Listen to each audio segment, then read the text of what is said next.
Hello, titia chegou, minha gente! Hoje é dia de Oscars. Hoje eu vou fazer aqui um texto publicado na página do Instituto Oscars no dia 7 de dezembro de 2022, cujo título é A Medicina do Dragão. Vamos lá. Sou tomado por intensa alegria todas as vezes que o carro percorre as estradas sinuosas das montanhas do Arizona rumo a Sedona. Quem retorna de lá nunca é o mesmo. Sou eu, mas sou outro. Algo se modifica em mim. A transmutação é fundamental à evolução. Aquele quem sou me trouxe até aqui, porém não conseguirá me levar adiante. Para seguir em frente preciso me transformar. Sempre. Cada incômodo revela uma incompreensão. Incompreensões geram medos. Medos estabelecem limites. Limites impedem avanços. Como consequência, me aprisiono na crença da incapacidade. Torno-me dependente de fatores externos, sejam coisas ou pessoas, para experimentar amostras escassas de felicidade, amor, dignidade, paz e liberdade. Passo a ter dentro de mim uma máquina de fabricar sofrimentos, que trabalha noite e dia em ritmo cada vez mais frenético.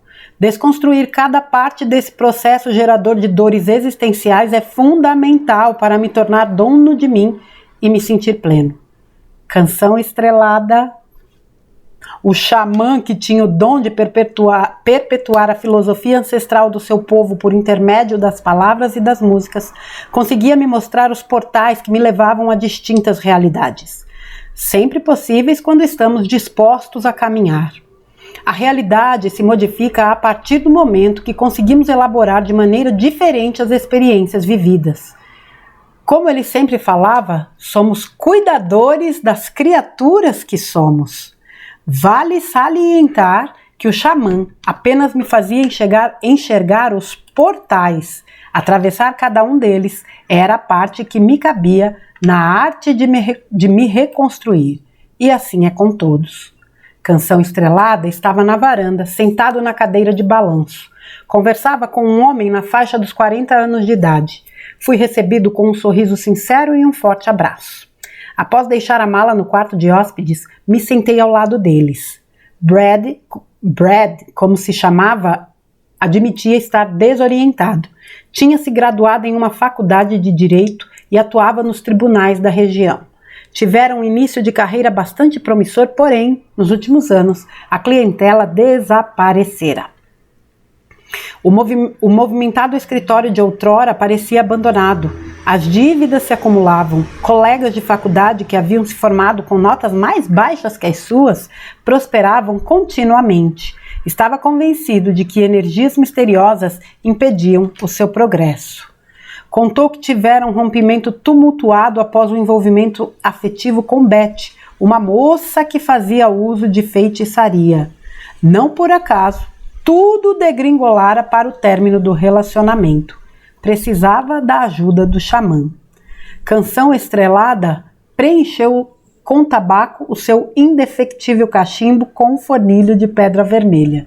Acendeu o fumo, baforou algumas vezes e se deixou encantar com o bailado da fumaça, sem pressa. A aflição e a ansiedade de Brad não o contagiara. Aqueles movimentos tranquilos me fez lembrar de um antigo ensinamento do xamã. Quando sentimos o sofrimento de alguém, adquirimos a possibilidade de levar luz. Ao sofrer o sofrimento alheio, expandimos a escuridão. Em seguida, ele fez algumas perguntas para entender como era o relacionamento profissional de Brad com seus clientes. Indagou se eles retornavam em busca de novos serviços, se o indicavam aos amigos, qual o percentual de sucesso que obtiveram nos últimos anos.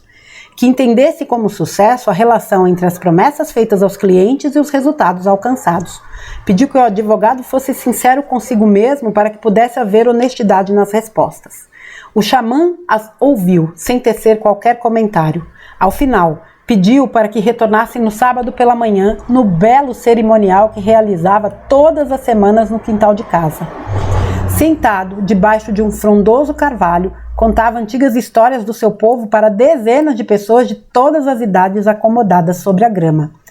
Já tradicional em Sedona, era um singelo, porém significativo ritual em razão das inúmeras oportunidades de transformações oferecidas. Brad estranhou. Nada havia sido perguntado sobre o envolvimento da namorada com a prática da feitiçaria. Questionou o motivo. O xamã afirmou: ela não o prejudica. As suas dificuldades profissionais nada têm a ver com a moça. O advogado discordou. As evidências eram muitas. Argumentou que o acaso não existe. Canção Estrelada disse sim com a cabeça e concordou.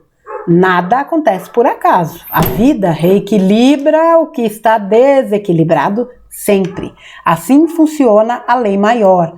Porém, quase nunca compreendemos o processo. Não raro, acreditamos estar voando enquanto caímos no abismo. Insatisfeito, Brad disse ter certeza de que a moça o prejudicava. O xamã continuou firme. Nada que ela faça tem relevância diante do mal que você pratica contra si mesmo. Esta é a magia a ser revertida. O advogado disse não ter entendido. Canção Estrelada pediu para que retornasse no dia do cerimonial. Era uma linda manhã de sábado. Desde cedo, as pessoas estendiam mantas sobre o gramado. Pais e filhos, avós e netos, casais e amigos compartilhavam os lanches enquanto aguardavam alegremente o início do ritual. Muitos já tinham aproveitado os portais ali oferecidos. Outros entendiam a oportunidade e se preparavam para o importante avanço intrínseco capaz de alterar a realidade que viviam. Como ensinava o xamã, abre aspas, realidade são as fronteiras do mundo pela ótica do observador. O mundo se expande na mudança do olhar, fecha aspas. Muitos acreditavam que a realidade está ligada às condições materiais do indivíduo. Não, o xamã explicava. Diferentes pessoas, agraciadas com as mesmas capacidades financeiras e físicas, vivem realidades completamente diferentes. É o olhar que define a realidade, nada mais. Trocar as lentes pelas quais observamos todas as coisas, inclusive a nós mesmos, é o movimento primordial à cura existencial. No entanto, tenha cuidado para não as substituir pelas lentes da ilusão. Não há cura fora da verdade. Para tanto, use as lentes da simplicidade para que haja clareza, sem a qual não conseguirá enxergar além das miragens proporcionadas pelos próprios enganos. O olhar que o xamã se referia era a consciência, cujos pilares estruturais são a percepção e a sensibilidade, que expandem o alcance e refinam o entendimento à medida que se aprimoram. Quando o olhar é simples, todo o universo é luz, ensinou o grande mestre no Sermão da Montanha. Sentado, debaixo da copa generosa da árvore, Canção Estrelada rufou uma suave melodia ancestral no tambor de duas faces para serenar conversas, emoções e outras agitações internas, criando uma atmosfera favorável para que as palavras encontrassem lugar na consciência das pessoas ali presentes. O ritual se iniciava. Não é preciso muito para acessar as esferas mais sutis da existência, permitindo o adequado tráfego de energias, ideias e sentimentos. Foi nesse momento que Brad chegou. Estava amuado, quase contrariado por estar ali. Ficou em pé junto à cerca da casa, de modo estratégico a bater em retirada caso o desconforto aumentasse. Ao encerrar a música, o xamã começou. Essa história aconteceu há muito tempo, numa época em que as barreiras entre mundos eram menores. Um período fantástico, em todos os sentidos da palavra, quando os registros eram apenas orais, dando origem ao que hoje comumente denominamos lendas e mitos. São narrativas que pertencem a todos nós, pois estão nas estruturas formadoras das nossas personalidades e temperamentos, maneira de criar e elaborar as ideias, além de interpretar sentimentos e acontecimentos. Por não perceber as suas presenças, elas nos influenciam, determinando comportamentos e escolhas sem nos darmos conta disso. Faz parte de quem somos, mas desconhecemos. Há um reino poderoso escondido dentro de cada um de nós. Em um tempo distante, havia um mundo chamado Morceros. Era habitado por animais antropomórficos, ou seja, tinham aspectos humanos, porém mantendo as características distintas de cada espécie. Assim, Leões, gorilas, cães, ratos, entre outros, se relacionavam como indivíduos de culturas diversas com princípios e valores próprios. Quanto maior as diferenças, mais rica é a diversidade, produto do intercâmbio intenso de diferentes maneiras de pensar e sentir, de ser e de viver. Em Morceros havia o reino das serpentes. Elas não eram malvadas por gosto, apenas desejavam o melhor para si. Não há nada de errado nisso. O problema surge quando não entendemos que não há necessidade de prejudicar os outros nem fazer mal a ninguém para que floresça a beleza que existe em nós. As serpentes tinham a crença de que a felicidade apenas era possível se suas peles fossem cravejadas de diamantes e rubis. Quanto mais pedras preciosas tivessem no corpo, mais poderosa era aquela serpente perante os demais. As pedras preciosas surgiam à medida que devoravam outras serpentes. Os diamantes e rubis da serpente subjugada brotavam instantaneamente na pele da vencedora. Era essa maneira como se destacavam e causavam a inveja e a cobiça das demais. Ocorre que para crescer as serpentes precisavam trocar de pele. Tratava-se de uma exigência da natureza. No entanto, a cada troca de pele a serpente perdia todas as pedras conquistadas. Assim, ela se tornava uma serpente maior, mas com a pele lisa, empobrecida para os seus padrões culturais. Quando parecia atingir o auge, as circunstâncias do determinismo biológico a fazia recomeçar o processo. Naquele momento me lembrei da lenda de Sísifo, capítulo memorável da mitologia grega, no qual o mais esperto dos homens, descoberto após enganar os deuses, foi condenado a carregar uma enorme pedra até o alto de uma montanha. No entanto, quando estava quase chegando ao cume, a pedra escapava de suas mãos, rolando montanha abaixo. Todos os dias, Sísifo reiniciava uma mesma tarefa sem fim. Enganamos aos deuses todas as vezes que mentimos para nós mesmos ou insistimos em negar a verdade que já temos condições de compreender. Ao fugir de quem podemos nos tornar, não na aparência, mas na essência, somos obrigados a recomeçar. Porém, não compreendemos o motivo de estarmos presos em um círculo vicioso de ações repetitivas sem alcançar o resultado esperado. Canção Estrelada prosseguiu com a história. Uma serpente repleta de diamantes e rubis, porém pequena, era poderosa para aquelas do seu tamanho, mas insignificante diante outra com igual riqueza, porém com um corpo maior. Portanto, 2 eram os requisitos do poder no reino das serpentes: tamanho e quantidade de diamantes e rubis. Certo dia, uma serpente muito hábil e astuta chamada Draco, que já tinha passado por vários ciclos de vitórias sobre outras serpentes, dava continuidade à sua saga de ser não apenas a maior das serpentes, mas também a que possuía tantos rubis e diamantes incrustados em seu corpo que seria impossível ver qualquer nesga de sua cor original. Entra em uma luta com outra serpente, como fizera muitas vezes ao longo da existência. Desta vez, ao contrário do que estava acostumado, foi surpreendido por um adversário mais ágil e sagaz. Embora não tenha sido devorado, saiu bastante ferido desse combate. Debilitado física e emocionalmente, foi se esconder nas montanhas. Longe de tudo e de todos, encontrou uma caverna para se esconder. Ficou lá por longos dias. A sua vontade era de nunca mais sair da gruta escura e distante.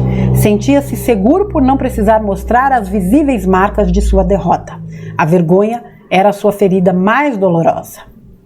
Sentimos vergonha todas as vezes que não conseguimos lidar com a verdade de quem somos. A vergonha pode se tornar uma escola ou uma prisão. Se houver humildade e simplicidade para aceitar quem genuinamente somos, com todos os atributos e dificuldades presentes, sem qualquer subterfúgio para esconder a verdade de nós mesmos, estaremos prontos para a indispensável transformação.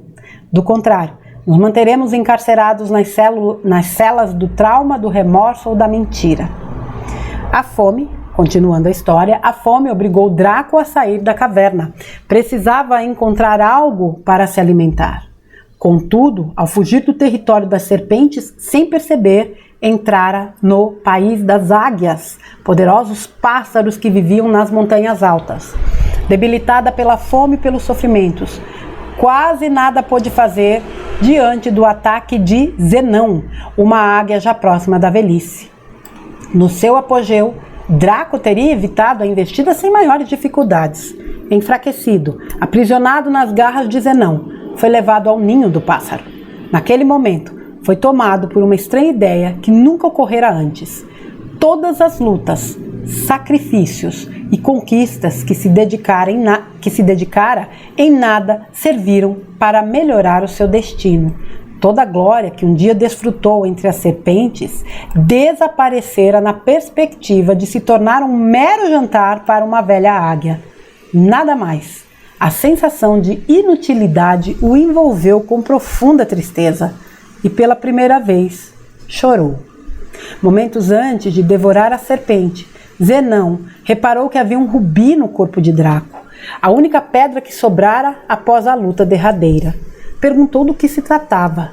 Embora espantado com a pergunta, a serpente explicou que os valores que auferiam poder entre aqueles de sua espécie eram a quantidade de pedras preciosas e o tamanho do corpo. Atributos que se intercambiavam. Um corpo maior permitia uma maior quantidade de rubis e diamantes. Logo, maior seria o poder. Zenão disse não entender, pois para as águias, poder é a capacidade de realizar escolhas. Quanto maior o poder, mais amplas e profundas se tornam as decisões. Para isso, rubis e diamantes não tinham nenhuma serventia, ao menos para as escolhas essenciais e fundamentais. As possibilidades de se autodeterminar resta definida à medida que a percepção e a sensibilidade do indivíduo se aperfeiçoam, expandindo os limites da verdade. Isso aumenta o alcance da visão, ampliando e aprofundando as possibilidades de escolhas. Assim se origina a autêntica liberdade. Esse era o verdadeiro poder. Tudo mais eram enganos. Por alçarem voos altos, as águias não apenas viam mais longe, mas enxergavam o mundo por uma ótica inusitada. As grandes montanhas que tanto atrapalhavam as viagens da maioria das espécies, para as águias, tinham a altura de um risco de giz no chão. Os abismos que amedrontavam quase todos os animais e os fazia desistir de prosseguir a caminhada, embelezavam a paisagem quando avistados em voos de grandes altitudes. Medos, conflitos e obstáculos comuns inexistiam para as águias. Draco perguntou pela família e amigos de Zenão. Ele esclareceu que as águias eram solitárias. A serpente quis saber como ele podia compreender as próprias capacidades e as aprimorar sem a experiência dos relacionamentos. A águia confessou que era impossível. Elas viviam como um sofisticado laboratório sem acesso à matéria-prima para elaborar e produzir remédios. Draco disse não entender a utilidade de um olhar aguçado, capaz de enxergar tanta beleza e afastar os piores medos, se não havia com quem compartilhar nem onde usar tamanho tesouro. Questionou a razão de a águia possuir uma ferramenta que, embora poderosa, não era usado para construir nenhuma obra. Zenão não conseguiu responder. Sem a necessidade de qualquer outra palavra, ambos entenderam que as experiências tribais de Draco, se elaboradas através do olhar refinado pelas alturas dos voos de Zenão, os conduziria a um diferente estágio existencial. As escolhas de Draco se transformariam, desaparecendo a necessidade de devorar outras serpentes na busca inútil por um poder efêmero de muito brilho e nenhuma luz. Ao modificar a rota e o rumo dos seus dias, não mais seguiria na jornada para ser a maior de todas as serpentes, tampouco desejaria se tornar melhor que as demais, pois isto seria a face oculta das mesmas sombras, apenas disfarçadas por argumentos sorrateiros, típicos do orgulho e da vaidade. Substituir um engano por outro não conduz ninguém à verdade. Para a serpente, dedicar a sua vida a devorar a si mesmo proporcionaria uma transformação angular. Cada vez que conseguisse, as sombras do Draco derrotado brotariam em virtudes no Draco vencedor. Seria ele, mas seria outro. Uma conquista sobre si próprio. Poucos percebiam a luz que reverberaria no seu corpo. Não importava, ele saberia. Contudo, para conseguir tal intento, 2 requisitos eram fundamentais. Um deles seria se aventurar na sala de espelhos oferecidas pelos relacionamentos. Somente diante do outro conseguimos entender quem ainda não sou, então compreendo aquele que posso ser. Por sua vez, de nada adianta ele estar diante de um espelho se tem a visão embaçada pela Vou repetir. Por sua vez, de nada adianta estar diante de um espelho se tem a visão embaçada pela névoa dos enganos ou com a clareza reduzida pela escuridão. Para tanto, se faz necessário o olhar cristalino das águias, apenas possível em razão de voarem em grandes altitudes, alcançando uma visão sem a qual a serpente jamais encontrará os inusitados e impensados ângulos para compreender de maneira diversa uma mesma paisagem. Tais conquistas não tornaria Draco poderoso diante das demais serpentes, jamais seria declarado rei. Contudo, traria leveza e suavidade, até então inimagináveis aos seus dias.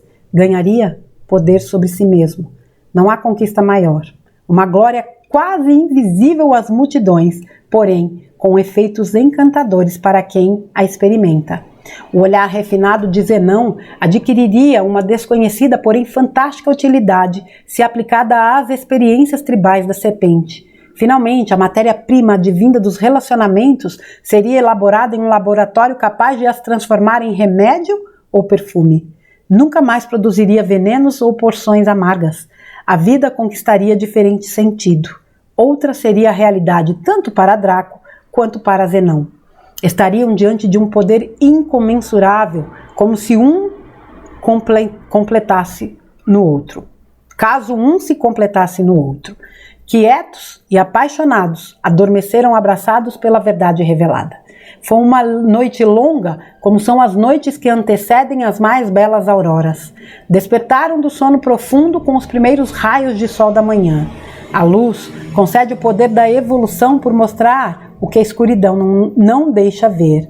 Ao acordarem, Draco e Zenão tinham sido fundidos e transmutados. Naquele caso específico, serpente e águia deixaram de existir isoladamente para, unidos sob um mesmo propósito, darem origem ao dragão primordial. Nascia um novo e poderoso reino em Morceros. Canção estrelada rufou no tambor de duas faces uma melodia ancestral para encerrar o cerimonial mágico. Magia significa transformação.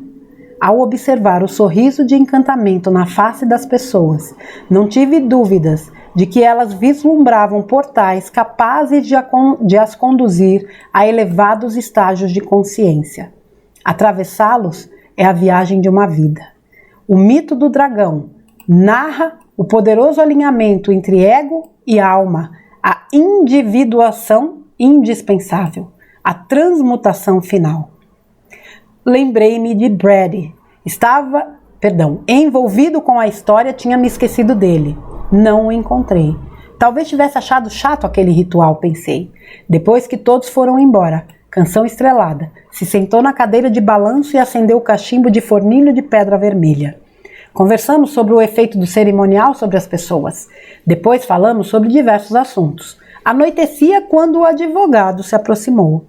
Acompanhado por uma bela mulher, tinha os olhos inchados de tanto chorar. Apresentou-nos Beth, a namorada que supostamente lançara feitiços deletérios sobre ele. A moça tinha uma aura clara e um sorriso sincero. Ela estava no ritual aquela manhã. Ao vê-la, o advogado foi se sentar ao seu lado. Ao contrário do que eu imaginava, ele ficou até o final. Depois foram conversar. Daí, decidiram voltar para trocar algumas palavras com o xamã. Canção estrelada fez um gesto para que ficassem à vontade. Sentaram-se no sofá da varanda. Brady desabou sobre a própria narrativa. A história, contada no cerimonial, desobstruiu a escuta para que finalmente entendesse não apenas os motivos pelos quais a moça terminara o relacionamento, mas as razões da sua derrocada profissional.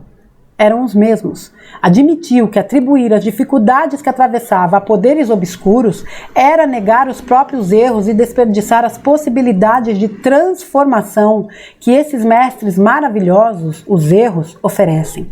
Confessou que ele era quem tinha destruído sua carreira de advogado. Ninguém mais.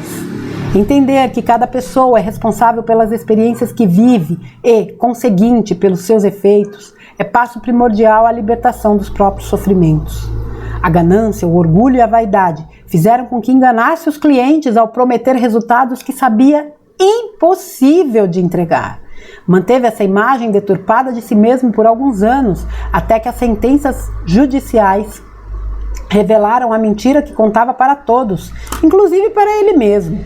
Ninguém chega ao destino certo percorrendo o caminho errado. Perdeu muito mais do que dinheiro. Ficou sem credibilidade. Já havia perdido outro patrimônio em maior valor, a dignidade. A carreira é o menor dos prejuízos diante do estrago de uma luz que se apaga. Enquanto ganhava a terra, perdia o céu, onde podia morar na terra. Cada um habita dentro de si mesmo. Enfim, vender a alma para enfeitar o ego. Não há pior negócio, admitiu. A história daquela manhã trouxera a clareza necessária para entender que, como as serpentes, ele se alimentou de outras pessoas para ostentar diamantes e rubis e que no final nenhuma utilidade tivera para a sua felicidade. Brad enfeitiçara a si mesmo com as próprias sombras e decisões. Assim como Draco, ele precisava aperfeiçoar o olhar, apenas possível se encontrasse e se fundisse ao seu Zenão. Brad queria se reconstruir. Canção Estrelada arqueou os lábios em sorriso e disse: a história que contei pela manhã é muito pequena diante da história que você está prestes a escrever. Atenha-se à verdade alcançada, mova-se através das virtudes. Cada dia será uma página na qual terá de vencer a si mesmo. A superação traz consigo a magia das mais lindas histórias, cujo final narra o nascimento de mais um dragão. O Zenão habita dentro do Draco. Em nenhum outro lugar a serpente encontrará a águia. Assim é comigo, contigo e com todos. Fundir o monge com o guerreiro faz nascer o sábio. Quando os combates encontram o melhor lugar, o universo se ilumina. O casal agradeceu e foi embora. Não seria fácil para Brad, assim como para Beth, que decidira o apoiar neste momento tão delicado e angular. Ao contrário do que se falava, tinha se revelado uma mulher incrível, uma autêntica feiticeira da luz. Apesar da enorme dificuldade que enfrentariam, havia alegria no casal. Questionei o motivo, principalmente em relação ao Brad, que aos 40 anos de idade teria de reconstruir a vida e a si. Canção Estrelada explicou: todo renascimento tem o poder de fundir partes de quem somos que, enquanto isoladas pela falta de compreensão, nos manterão incompletos, raiz de todos os erros e sofrimentos. Vislumbrar um portal é entender uma possibilidade real de conquistar a si mesmo. Cada avanço, ainda que mínimo, significa um pedaço agregado ao todo. Então a vida muda. Essa é a fonte da felicidade, e não há outra. Toda viagem precisa de uma plataforma de embarque para começar. A de Brad tinha sido o quintal daquela casa em Sedona. Não seria fácil, mas seria lindo. Apesar de estar com as feridas abertas, ele levava consigo o elixir do dragão. Ioscas. Pelo amor de Deus. Tem uma nota aqui no final deste texto que é a seguinte: o mundo de Morceros foi resgatado por M.M. Schweitzer, das profundezas do inconsciente coletivo. Cada uma de suas histórias são viagens sem volta para o leitor, absolutamente encantador. Tomamos a liberdade de nos aventurar nesse universo fantástico e participar um pouquinho dessa maravilhosa e sagrada criação. Gente do céu, vamos lá. Esse mundo de competição, né, onde um tem que literalmente, não é nem literalmente, né, é uma linguagem figurada, claro, mas um tem que engolir o outro para ser bem sucedido. Muitos de nós já estamos cansados disso, não é? Então aqui a gente tem um texto, uma lição de transmutação mesmo, de transformação de alma profunda, né? Quando ele, olha gente, reconhecer os seus erros, muitas vezes até a sua falha de caráter, como ele reconheceu que mentia para os clientes, poxa, isso exige coragem. Mas sem esse passo não há cura, não há recomeço. É aquilo, a gente não vai encontrar solução experienciando, remoendo problemas. É preciso muitas vezes colocar a cabeça no lugar e dizer, ok, presepada, o que eu faço agora? E trabalhar sobre isso. Esta história que o Canção Estrelada contou, né, da cobra e da águia, essa simbologia, né, de um ter que definitivamente destruir o outro para tomar o posto, e até que o Draco é derrotado, não é morto, mas é derrotado e foge, vai parar justamente numa área, entre aspas, inimiga, território das águias, e ele passa por toda aquela experiência, né, com o Zenão, nos leva também a entender a importância da gente, em momentos de crise, principalmente, parar, respirar e tentar olhar a coisa sob um outro ponto de vista. Subir. Muitas vezes a nossa visão ela está completamente embotada quando a gente está naquele redemoinho de coisas e olhando aqui, ó, vamos dizer assim, no nível do chão. Tem hora que você precisa parar. Para, respira, reflete. Não tome nenhuma atitude drástica naquele momento, calma. E tente se elevar. Tente olhar a situação por um outro prisma. Suba alguns degraus, voe como a águia, para que você tenha uma visão panorâmica, para que você olhe e observe coisas que naquele momento no chão você não tem condições de observar e que podem te levar a uma tomada de decisões totalmente desastrosa. Você pode usar como exemplo, né, uma escada. Se você está no primeiro degrau, você tem uma visão. Quando você sobe, sua visão é outra. Nem que você suba 2 degraus, tua visão já é outra. Você começa a ampliar o teu campo, o teu raio de visão. Tem algumas frases que eu pontuei aqui no texto, né? Que o Canção Estrelada mencionou. Somos criadores das criaturas que somos. Somos criadores das criaturas que somos. Onde é que a gente vai assimilar isso de verdade, né? Somos nós. Nós alimentamos o que somos. O grande problema é quando a gente passa a alimentar coisas para ser o que não somos. O problema está na desconexão com a essência.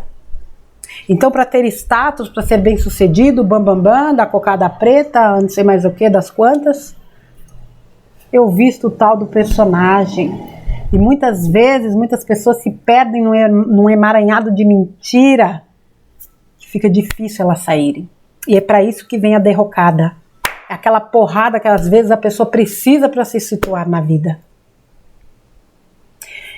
Tem uma frase do Canção Estrelada aqui, essa vale anotação. Quando sentimos o sofrimento de alguém, adquirimos a possibilidade de levar luz. Ao sofrer o sofrimento alheio, expandimos a escuridão. Ou seja, tá escuro, não tá, gente? Tá não. Ou seja, ser empático, solidário é uma coisa. Tomar a dor do outro para si é outra. Você trabalha para a luz quando você é solidário, quando você acolhe, quando você se dispõe, quando você trabalha a compaixão. Mas esse papo de sofrer a dor do outro, isso é papo de trevoso. Porque tudo que interessa a eles é a dor. A gente expande a escuridão quando a gente vive o sofrimento do outro. Essa coisa do feitiço, isso eu tenho que falar, eu já falei várias vezes, vou repetir mais uma vez. Não existe o outro fazer um feitiço para você. Não é que não existe o feitiço. Não existe você ser prejudicado por ele. Exceto se você estiver vibrando naquela frequência. Veja que no final ele assume, né? Brad assume. Ele se enfeitiçou. O pior feitiço que uma pessoa pode fazer é contra ela mesma. É muito mais fácil a gente dizer, eu estou assim porque fulano fez isso, disse isso, fez aquilo outro. Não. Quem fez foi você. E se você fez, você desfaz. Ou você refaz. Faz diferente. Nada acontece por acaso. A vida reequilibra o que está desequilibrado. O outro pode até ser um instrumento para a gente equilibrar algo que precise. Nada que ela faça tem relevância diante do mal que você pratica contra você mesmo. Esta é a magia a ser revertida. Não há ninguém no mundo que possa fazer mal para mim, a não ser eu mesma. Para você, a não ser você mesmo. Quando você abre campo, quando você não tem posse de si, quando você não trabalha o amor próprio, quando você não está em conexão com a tua essência, você abre campo para o mal trabalhar. Não é o mal do outro, é o seu. Como a gente precisa entender isso para parar de dar tanto peso à maldade do outro, ao outro em si, nesse aspecto. Eu peço desculpas pelo barulho, tá, gente? Cachorro, moto, essas coisas.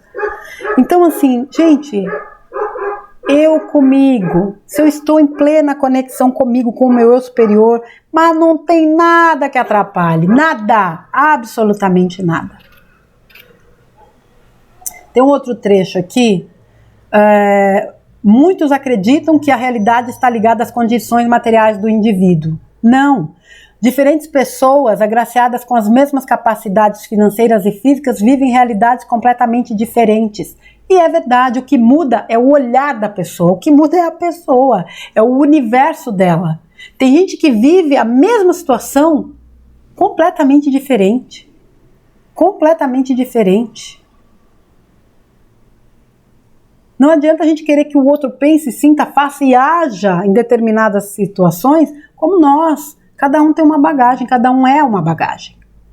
Quando o olhar é simples, todo o universo é luz, nos ensinou o mestre. Quando o olhar é simples, a questão é que nós fomos condicionados a complicar tudo. É isso que a gente precisa fazer, descomplicar. Voltar para esse caminho da simplicidade. A simplicidade é funcional. Tem um outro trecho aqui. Sentimos vergonha todas as vezes que não conseguimos lidar com a vergonha de quem somos. A vergonha pode se tornar uma escola ou uma prisão. Quantas pessoas fingindo ser o que não são, ter o que não têm, fingindo um status, especialmente isso, né? Um status que elas não possuem, para viver uma mentira, para estar inserido num grupo. Meu Deus, que preço altíssimo a se pagar. Não há riqueza maior, não há nada mais próspero e abundante do que você ser exatamente o que você é. Sem se preocupar com opiniões, com aceitações, com validações externas. Quem tem que se aceitar é você, se validar é você, não é o outro. Os outros o aceitam como você é. Se não te aceita como é, não é para você. E vice-versa. Você ter que manter um personagem é muito desgastante, é muito cansativo e eu diria até que é muito inútil nessa altura do campeonato. O diálogo entre Zenão e Draco, né, a águia e a serpente, trazendo realmente essa expansão. Então, enquanto o Draco estava aqui vivendo pelas coisas da matéria, ter diamantes e rubis, ser a maior cobra e não sei o quê, a águia já tinha um olhar, né, muito mais amplo. Poder é a capacidade de escolher. E talvez esse seja o maior poder que nós tenhamos. Escolher. Eu escolho o que eu quiser. As minhas escolhas podem ser uma presepada. Mas eu tenho esse poder, ele é meu. A fonte me concedeu. E se eu escolho ser livre, não vai ser um diamante, um rubi ou qualquer outra situação, um relacionamento, um emprego. Não vai. Não vai ser isso a me aprisionar. Não será nenhuma dessas circunstâncias. Não há nada mais valioso do que a liberdade de ser o que se é. Somente diante do outro consigo entender quem ainda não sou. Porque o outro me mostra muita coisa. Compreendo então compreendo aquele que posso ser. Muitas vezes o outro está ali nos mostrando o que a gente ainda tem para desenvolver, para crescer, para melhorar, para se engrandecer.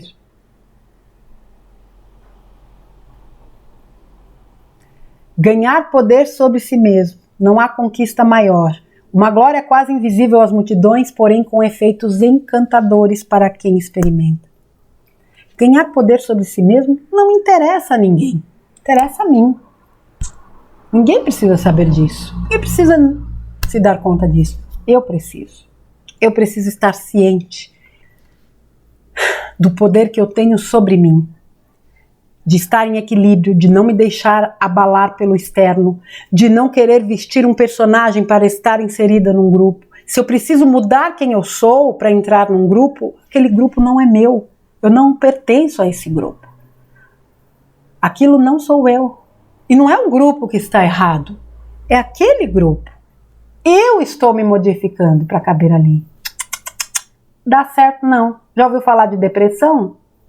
Esse é o caminho. Você se diminuir, você deixar de ser quem você é, se deprimir para ser o que não é. Para caber em um lugar que nem é seu. A luz concede o poder da evolução para mostrar o que a escuridão não deixa ver. Por isso que tudo, né, quando há muita luz, a gente passa a ver muitas coisas, inclusive coisas que a gente não quer ver. São desconfortáveis, mas é necessário nesse processo. O mito do dragão narra o poderoso alinhamento entre o ego e a alma. E a partir daí, né, dentro da narrativa, o Brad foi reconhecendo todos os equívocos que ele foi cometendo por ganância, por orgulho, por vaidade. E uma coisa fica clara, né, gente? Ninguém chega ao destino certo percorrendo o caminho errado. Não tem como. Não tem. Então, todos nós, talvez carreguemos dentro de nós um Draco e um Zenão. E entender essas características dentro de nós, olhar para dentro da gente com amor, com respeito, com gentileza, sem julgamentos, entendendo o que há para se extrair de bom de ambos, para que a gente possa fundir o monge e o guerreiro para fazer nascer o sábio. Isso é uma tarefa individual. O Zenão habita dentro do Draco. Em nenhum outro lugar a serpente encontrará a águia. Isso é com todos, com absolutamente todos. Então que a gente possa extrair, né, de mais um texto do Yoskars, desse xamã tão fantástico que é o Canção Estrelada, mais essa lição de integrar, eu diria, as nossas polaridades, de encontrar o equilíbrio, mas principalmente de entender que nós estamos aqui para sermos nós mesmos, independentemente do que o mundo exija de nós. Nós não estamos aqui para fazer graça para o mundo, nós estamos aqui para trabalhar cada vez mais a nossa melhor versão. Eu sempre falo disso nos meus vídeos. A nossa melhor versão não está aqui para agradar a todos, mas está aqui para nos reconectar cada vez mais com o nosso eu superior. É trabalhoso, mas vale a pena. Tá bom, minha gente? Yoskars, esse texto publicado no dia 7 de dezembro de 2022, A Medicina do Dragão. Tem uma frase lá no final, não tem? Tem. Apesar de estar com as feridas abertas, ele levava consigo o elixir do dragão. Que a gente carregue esse elixir por onde a gente for para fazer uso dele com sabedoria. Tá bom, crianças? A gente se vê num próximo conteúdo. Fiquem com Deus. Um beijo. Até a próxima.